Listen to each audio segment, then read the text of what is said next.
Mga struggle sa LDR at paano ito i-handle. Ang long-distance relationship ay puno ng hirap at pagsubok. Pero hindi ibig sabihin na hindi ito kakayanin. Narito ang karaniwang struggles ng LDR couples at kung paano ito malalampasan. First, time zone and schedule conflict. Magkaiba kayo ng oras at palaging may conflict sa schedule nyo. Gumawa kayo ng routine kung kailan kayo mag-uusap. Gumamit ng shared calendar para alam nyo kung kailan kayo available. Maging flexible at huwag agad magtampo kung hindi ito makareply. Next, kulang sa physical affection. Walang hugs, holding hands, o simpleng presence ng isa't isa. Dapat mag-set kayo ng virtual date nights like Netflix party, online games, or video calls. Gumamit ng mga love letters or care packages para maparamdam ang presence mo. Anuhin din ang next na meetup para may something kayong inaabangan. Next, overthinking at selos. Naiisip mong baka may iba na siya or baka nagbago na siya. Kailangan maging open at honest. Sabihin mo ang nararamdaman kesa naman ikimkim. Iwasan mo din ang pagiging possessive. Kasi nga, trust is the foundation sa LDR. Magkaroon din kayo ng reassurance habit. Tulad ng short but sweet messages. Next, minsan parang paulit-ulit lang ang pinag-uusapan. Kagaya ng kumain ka na ba?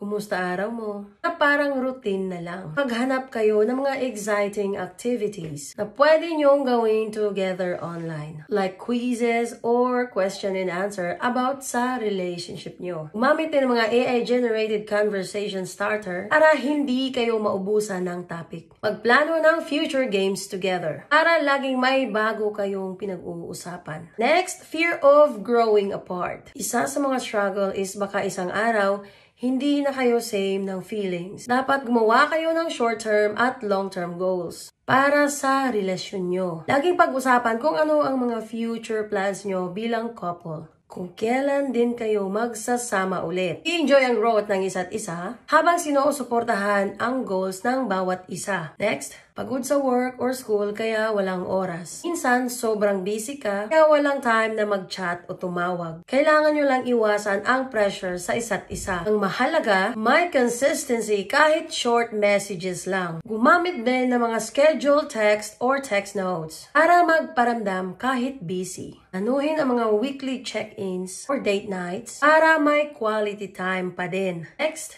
ang mahal ng pamasahe at gastos para magkita. I know na hindi madaling mag-travel or mag-ipon para sa pagkikita. Dapat gumawa kayo ng travel fund para unti-unting makaipon. Maghanap ng mga budget-friendly options o halfway meeting places. Anuhin ng maaga ang trip, kuha ng murang flights or accommodation.